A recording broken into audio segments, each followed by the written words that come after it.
कब तक बचाएगी तू उसे? देव देव मरेगा, बहुत जल्द मरेगा।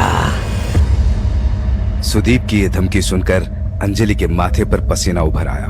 उसने फौरन ही दरवाजा बंद कर दिया। अंजलि का दिल जोरों से धड़क रहा था। वो तेज कदमों से चलकर देव के पास आई।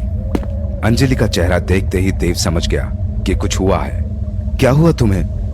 तुम्हारे चेहरे का रंग क्यों उड़ा हुआ है? उस नैना ने जाते हुए तुमसे कुछ कहा क्या? देव, वो नैना नहीं थी।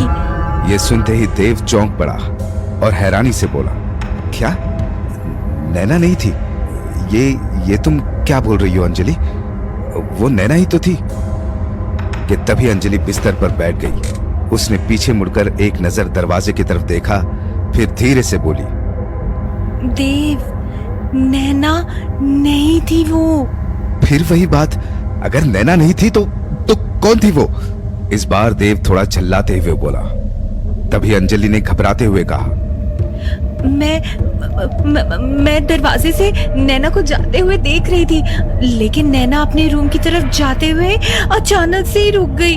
मुझे उसकी पीठ दिख रही थी, लेकिन फिर अचानक ही उसकी गर्दन पीछे की तरफ घूम गई, वो भी पूरी तरह से। बॉडी तो नैना की थी, लेकिन चेहरा किसी लड़के का था। क्या लड़के का चेहरा? देव हैरानी से बोला और बेड से उठ गया। देव ने फिर खिड़की से बाहर देखते हुए पूछा, कैसा था उस लड़के का चेहरा? उसका चेहरा खून से सना हुआ था देव, और उसका सर।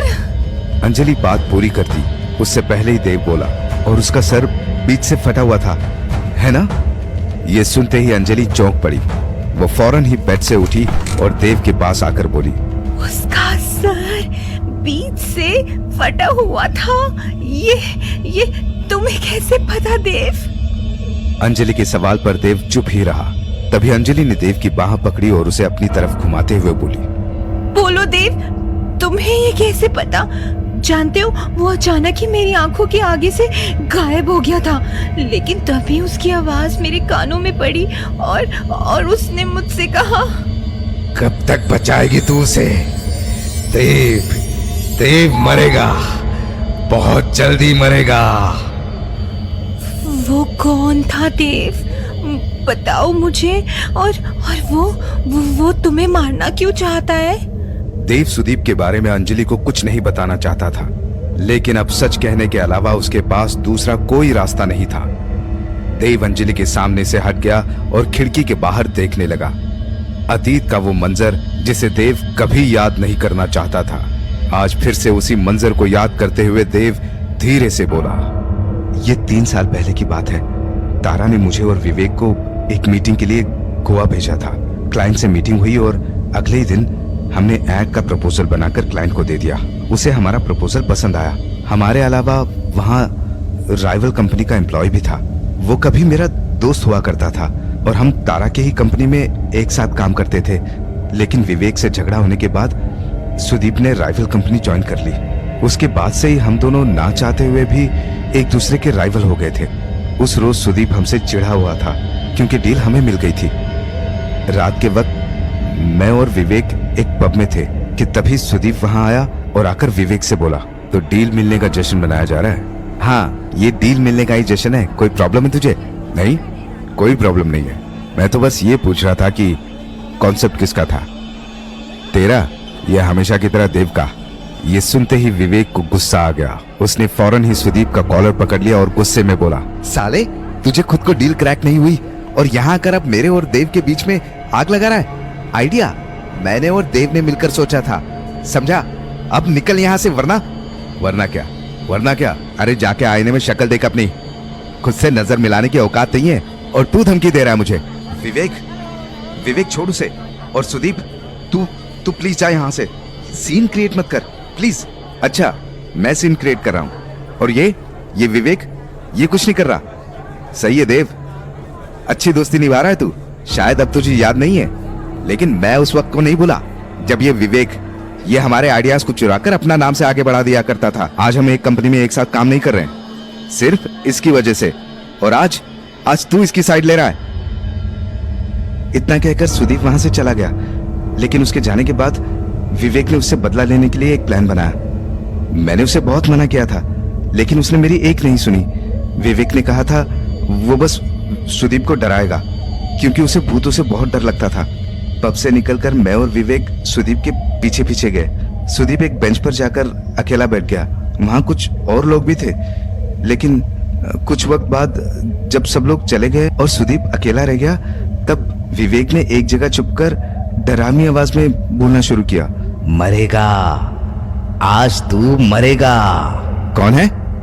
कौन है यहाँ? तेरी मौत है यहाँ।